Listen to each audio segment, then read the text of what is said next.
Many independent commentators around the world have commented Bush and Blair should be prosecuted in ICC for war crimes on Iraq.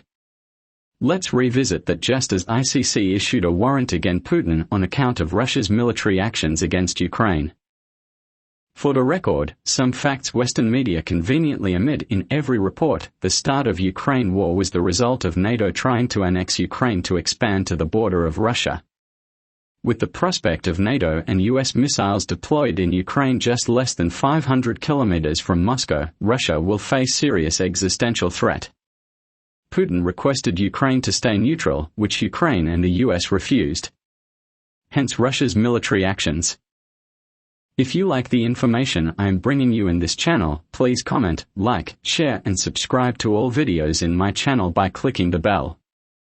Tony Blair, they launched this war, like I said, on a platform of lies, and yet they faced no consequences for rushing ahead without even confirming that WMDs existed, ignoring your advice. You dealt with them directly. You met with them. You tried to persuade them.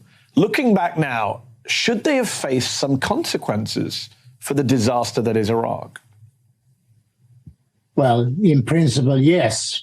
I think that has been felt ever since the First World War. And after the Second World War, you had, of course, the Nuremberg tribunals. And now, with the Russians invading Ukraine, you have many people acting to set up collection of evidence for some kind of trials after the end of the Ukraine war.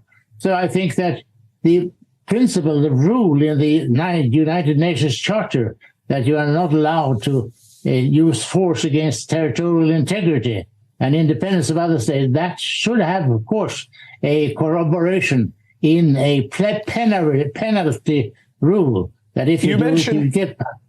You mentioned principle. Obviously, in reality, in real life, it's not going to happen. But I'm just wondering, in theory, in principle, are you saying that you would have liked to see a George Bush, a Tony Blair, put in front of The Hague like any other person who has violated international law, accused of committing war crimes? I think in principle, yes. And I think that even they would not come, and nor would Putin come before a tribunal. But nevertheless, holding a tribunal, going through the evidence, I think would be of value, yes.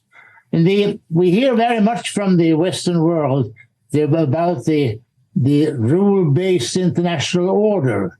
Now, that is the one that the US and UK and the others broke in 2000. That is the rules-based order they are talking about. That is the double standards they have. If you like the information I am bringing you in this channel, please comment, like, share and subscribe to all videos in my channel by clicking the bell. Thank you.